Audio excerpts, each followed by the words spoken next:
My twin got me pregnant. Ooh, this is gonna be juicy. Hi guys, it's me again, your beautiful, cute. If you are new here, I'm Rosie. Let's be friends. Don't forget to hit the subscription button below, like, subscribe, and give us a thumb up. And also do not forget to hit the notification button so that you'll be notified the one next to upload a juicy video. Trust me guys, you're not gonna miss it. So without wasting much of your time, let's dive into it. I don't even know how to start this because I've been listening to your stories and I need to pour this thing out. My name is Tessie Okoye. People think twins are supposed to lift each other up, but sometimes the person you share the womb with will open your eyes to how dirty success can be in this Abuja. Let me tell you my story. Interesting. My brother Edwin and I are the typical brilliant twins. We both finished top three in UNN and Nigerian law school, but I was always the one leading. Higher first class GPA, more prizes, even lecturers used to tease Edwin that he was lucky to have me. When Sterling and Associates, one of the biggest and most respected law firms in Abuja, employed both of us as associates right after law school, it felt like our destiny had arrived. Our parents got us a nice apartment in Maitama and entered the firm with big dreams. For the first year plus, I was focused in corporate and commercial, handling mergers and compliance. My work was always sharp. Edwin and I supported each other fiercely, sharing late night strategy sessions when we got home. To remain the power siblings we've always been. Edwin began receiving high profile assignments first. This is when the first crack appeared. He was seconded to the team defending a major oil company in a multi-billion naira arbitration. He traveled to London with the partners for client meetings. Senior partners praised him openly in firm-wide emails. Meanwhile, I was buried in due diligence reviews and contract drafting. I was really happy for my brother, I swear I was. But it also pained me a little because why him, not me? I, the one who performed better in school. Why was he scaling so fast while I was still doing the regular associate work? So I did what any ambitious woman would do. I adjusted. I became softer, warmer, more approachable. I laughed at the crude joke, offered to help with extra tasks, smiled until my cheeks hurt. That was my first mistake. They began dumping manual work on me. People started treating me like I was cheap or desperate. The more I tried to be nice, the more they worked all over me. So one evening, I booked a meeting with my group lead and asked for your real feedback. Tessie, your work is fine, he said, but if you want to run with the big boys and move at record speed, observe your brother closely. There are certain circles you need to enter. That sentence refused to leave my head. 2 weeks later, I went back to the office late one night to pick up some files because I thought working extra hours would help me. I mean, my brother always has one extra work or conference to attend. When I got in, I saw that the executive conference room door was not properly closed. I heard voices and laughter. When I peeped inside, my heart nearly stopped. My own brother, Edwin, was there with two senior associates and one partner's wife. Two senior associates, one partner's wife. They were half dressed, kissing deeply, bodies pressed together in a way that showed this was not their first time. It looked intimate, almost like a secret society. I quietly left before they noticed me. That's like four people. Four plus the brother. Two, one, four. I couldn't breathe. That night at home, I confronted Edwin. He didn't even look sorry. He just relaxed and said, Tessie, you are supposed to be the sharp one. This country is not run by only certificates and hard work. These top people don't just want your brain, they want your total loyalty. The private gatherings are not ordinary parties. It's how they test if you are truly one of them. It's bonding. It's trust. Once you enter that inner circle, the real opportunities open. Mr. Sterling himself only comes for special nights when someone has proven they belong. This is how the real elites move, not just in Nigeria but everywhere. I'm not deceiving anybody. This is a strategic prize for the fast track. We can take over this firm together, the Okoye twins. Think about it. You made it sound so clean, so logical, like a necessary sacrifice for our future. I wrestled with it for weeks. The constant overlooking, the small humiliations, and the hunger to prove I was still the better one wore me down. I finally agreed. The first gathering was at a private mansion on the outskirts of Abuja. Soft lightning, champagne, powerful people. Mr. Adebayo, one of the named partners, took special interest in me. He promised me my own major transaction, fast-track promotion to senior associate, and international exposure. It felt transactional and controlled. I told myself it was just a one night for our future. One night standing. It was just not one night. 2 months later, two terrible things happened at the same time. My period did not come. The pregnancy test was positive. Then I started noticing strange symptoms. I went to see a doctor who confirmed I had contracted syphilis and STD. Ha! Let's see. When I told Mr. Adebayo in his office, the same man who had moaned promises war with me, he just leaned back and smiled coldly. Tessie, these things happen in this kind of circle. Handle the pregnancy quickly. I will send you a good doctor's contact. Treat the syphilis too. I'll cover the bill. But don't bring any drama to this film. We recorded everything. Focus on your new files and be grateful for the promotion. When I told my own brother, his reaction shocked me the most. He looked at me with irritation and said, Tessie, you are the one who was always smarter than me. You should have been more careful. Don't let this small mistake block the road we have opened. Sort it out quietly and move on. Ha! Like, these like strange things, Abby. Like,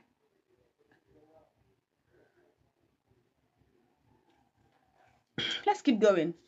Today, I have the bigger office, the senior associate title, and my name on major files. But every morning I wake up with a pregnancy I didn't plan and an infection I caught while trying to belong. I look at Edwin shining in the frame and I ask myself, was it worth it? I sold pieces of myself thinking it was strategy. Now I'm carrying the consequences, a child and a disease.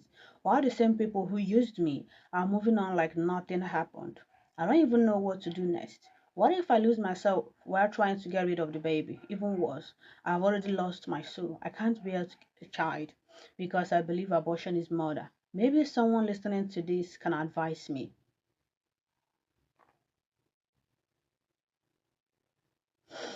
Okay, this is tough. It's really tough. Like in the beginning, you made it clear that you don't know how to start it. I'm glad that you don't know how to start because if you had known how to start, it would have mean that oh, this one is tough. Sorry for the laugh, but it's Abuja. What do you guys think? Let me know what you guys think in the comment section below. My husband caught me cheating, but asked me to continue the affair if that is what makes me happy. I'm a 28 years old female who has been married to my husband for 3 years. I'm a chef and my husband is into IT, so I'm usually the one that goes to work and my husband works from home. I work on one of these big hotels in Lagos. At my office place, there's this co-worker of mine that has been asking me out right from the very first day I started working there, but I didn't give him face because I'm married. But I love my husband, and my husband is everything I want in a man. But this co-worker of mine didn't give up. I've been working in that place for 2 years, and for that 2 years, this guy has been asking me out at every given opportunity. Given that I'm a chef, there are some days I'm on morning shift and there are some days I'm on night shift. And I thought I could withstand this guy because I feel like, I'm married and I love my husband. So I didn't see any reason why I would cheat on my husband. So there's one particular day that I was on night shift. It happened to be that me and this guy that has been asking me out happened to be working together on that night shift. So that particular night, the others coming in was not as much. So we got opportunity to sit and to gist and to talk. And we started talking from one talk to another. He started telling me things. I started telling him things on a shallow level. But from that particular day onward, I found myself having more conversations with him anytime we happened to be on night shift together. Okay. And we started getting close, but I thought I was strong enough to hold it up. Then one particular night, we started talking as usual, one thing led to another, and I got down with him. When we finished doing it, of course I felt guilty because my husband is at home, working from home, and here I am telling my husband that I'm at work, but meanwhile, I collected it from another man. When I got home, I felt guilty. I felt bad. I wanted to report to my husband, but I couldn't because I know that this man loves me, and I know if I tell him, it's going to break him. I just brushed it off and told myself that it's not going to repeat itself again, and I went back to work. But unfortunately for me, it repeated itself, and I found myself doing it without my coworker consistently from then on. When it comes to bedroom activities, my husband is good. I like doing it with him. But for the case of my coworker, this guy is on a different level. Like he understands my body. Like when I'm doing it with him, I don't want to stop. There's a particular way he does it that I can't understand. Like I'm on fire, he knows what to do, he knows where to touch, and I enjoy it with him. But the minute I'm done, I start to feel guilty. This particular day, when I was done with work, of course I did it with him. When I was done with work, I went home. I just went straight to the shower. I just wanted to have my bath and sleep and try to forget about the whole thing. But of course, I was feeling guilty. When I finished having my shower, I came out and I saw my husband standing looking at me with my phone in his hand. I was asking him, honey, what is it? He didn't talk. He was just looking at me and I collected my phone. Lo and behold, it was the message that my coworker sent me. He was telling me that he cannot wait to see me the next time. The next time will be on shift so that we can, get it. And the guy was just expressing himself. And unfortunately for me, my husband saw it. My husband didn't talk. He didn't shout. Of course, I knelt down and started begging. The only question my husband asked me was, did you enjoy it? I said, yes, I did. But at the same time, I feel guilty. I was just trying to make my husband understand that I don't know what came over me. I tried to stop it. Emotions were all over the place. I was crying, I was begging. He just asked me again, did you enjoy it? I said yes. This man kissed me on the forehead and said, okay, so long it makes you happy, you can go ahead. That is what he said. It's been days now. I've been begging my husband to forgive me, trying to make him understand that it was all a mistake. I didn't mean to do it. I didn't mean to cheat on him and all of those things. But my husband is still repeating the same thing, asking me that am I happy? Did it make me happy? Did that affair I have with my coworker, did it make me happy? That if that is what makes me happy, I should continue, that he doesn't have a problem with it. And I am surprised because I know how a typical man acts. A typical Nigerian man acts, especially when it concerns women that they love. But for the case of my husband, he's acting the opposite. Now I'm thinking that he's planning something because it's been weeks now and he's still acting normal. He still kisses me on the forehead. He still calls me when I'm at work. He's still acting normal, and for me, it's off. I think he's planning something. What do you guys think? Because at this point, I'm scared. Sometimes when I close from work, I don't want to go home because I am scared of going home and I am scared of my husband. I'll be reading the comments. Please advise me. What do you think I should do?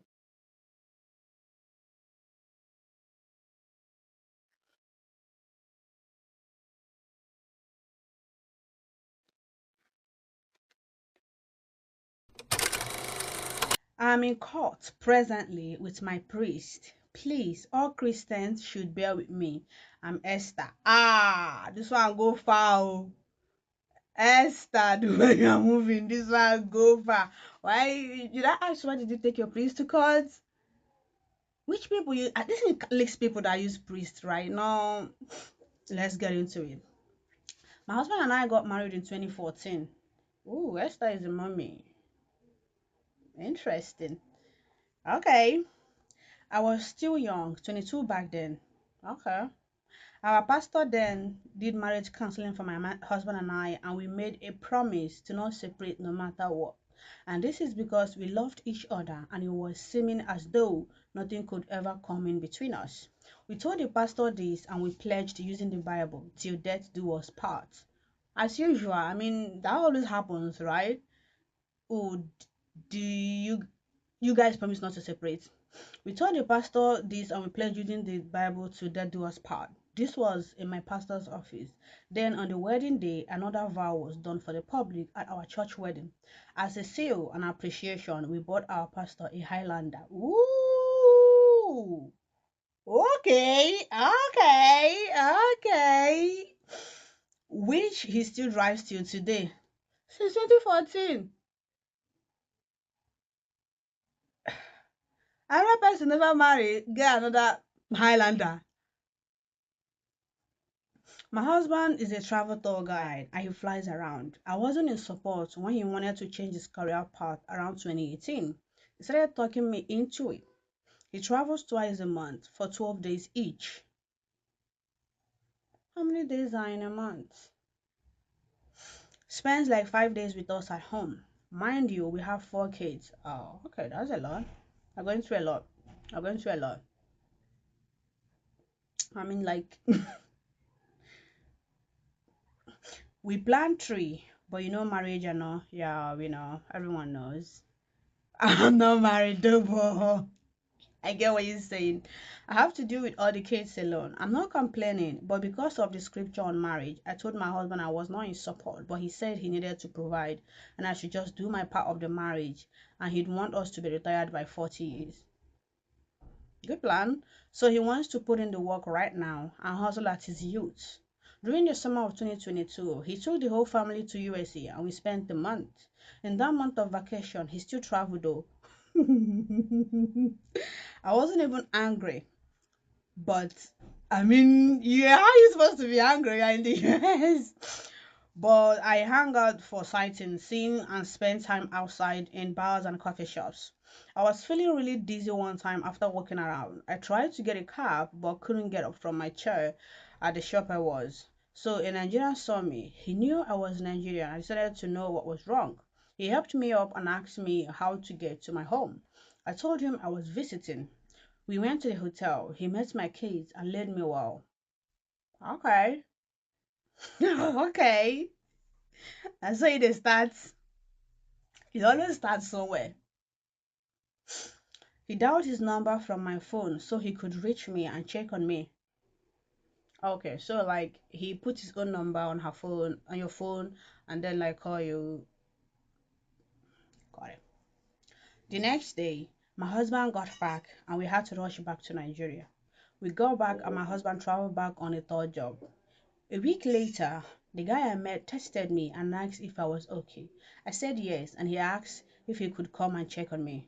I told him we were back in Nigeria. He said that's fast and promised to check in when he comes around.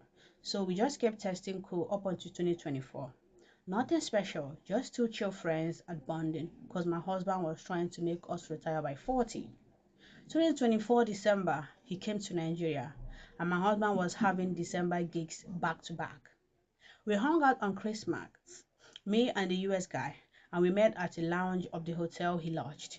We talked and had so much in common as kids. He's a single father of two, so we joked around raising kids and how it is possible I might be a single mother since my baby is not always around. Okay, okay. So you're even counting yourself as a single mother.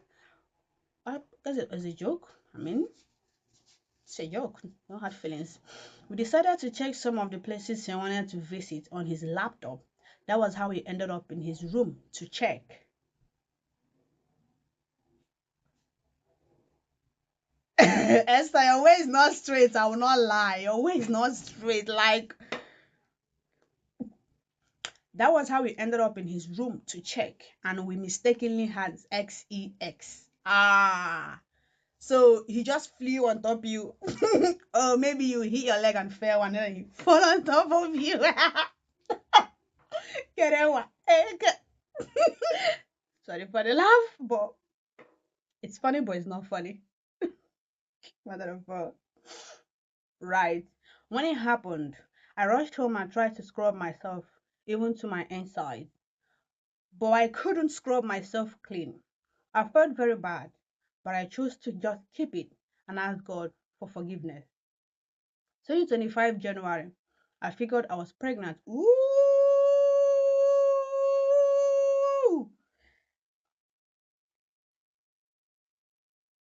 You have been established. Yep. Moving on. Let's keep going now. I want to know where this is going. Oh, where did I stop? Okay, yeah. 2025 January, I figured I was pregnant and I did everything I could to abort the baby or the cells before they formed.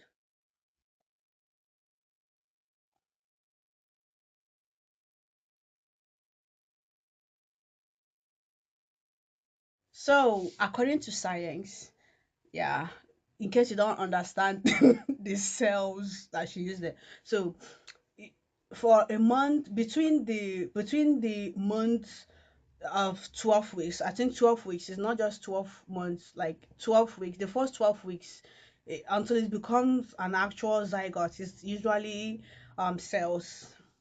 Okay, I think science backed that up. We didn't say that. Science did. So she aborted the cells. I would say. Oh yeah, I think she tried to. She tried to abort the cells. Remember that. Let's keep going. Where were we? I have been having nightmares since then. So I called my pastor in September of 2025. I went to the confession booth. We are Catholics. Yeah, we figured that. We figured that. So I confessed to my priest, and he knows my voice. He figured it was I. Somehow he told me to tell my husband, and I said I don't need to, as long as I have confessed to God and I have washed myself clean, and I just wanted to do the right thing of confessing to you as obligated, so my nightmares can stop. And I felt better, and the nightmares stopped. Fast forward to December 2025. My husband came home and packed all my stuff out in anger and told me he has given me an apartment in one of the houses we rent out, and that he can't stay with me anymore. I was confused. He then told me that I aborted for another man in the marriage. I was shocked. How did he know? I have cut ties with the USA guy. Then I remembered my priest. Oh. The priest called my husband and told him everything I had done. As I confessed, I felt betrayed by a man of God. He ruined my marriage. I am suing him for lack of confidentiality, and I have gone to the church to report him.